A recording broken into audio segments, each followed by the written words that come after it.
Okay, in this question we have x is equal to 0.045. There are two dots there which tell you that the 4 and the 5 are repeating.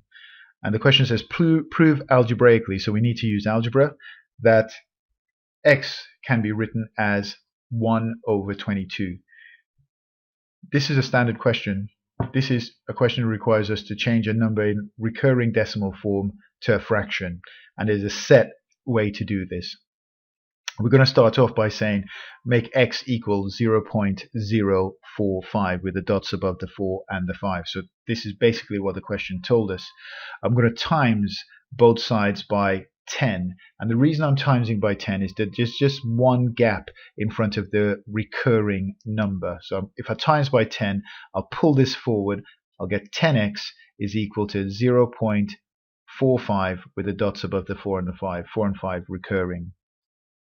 Now, because there are two numbers that are repeating in this, I now need to times by 100 because I want to bring one of these pairs, right, because there's 4 and 5 that are repeating, outside or in front of the decimal place. So I times by 100 now.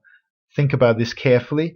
10 times 100 is 1,000, so I'll get 1,000x is equal to, and if I times this by 10, both the 4 and the 5 would come to the front, but remember it's 4, 5, 4, 5, 4, 5 repeating itself.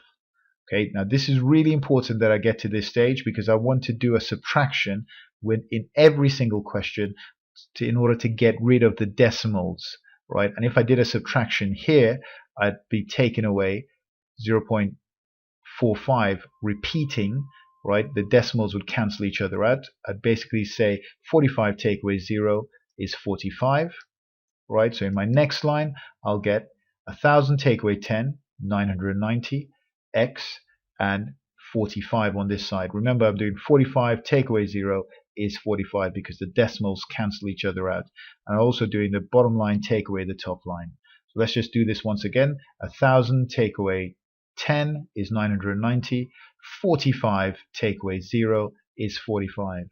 I just now need to divide by the 990 to work out x as a fraction, and here is its a fraction. Now, the question didn't say to us to write it in its simplest form, but they did say that show it can be written as 1 over 22. At this point, this is a non-calculator paper. You need to be comfortable with simplifying fractions.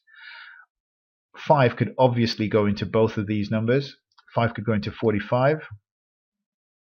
In fact, 9 is a better one. 9 could go into both of these. 9 could go into 45 5 times, and 9 could go into 990 110 times, right? So that's actually a bit more straightforward.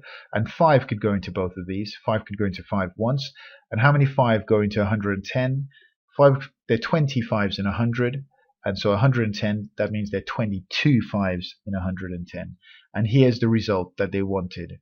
You do need to take your time. Don't fudge it. Work it through in a sensible way and make sure you show all the workings as you go through.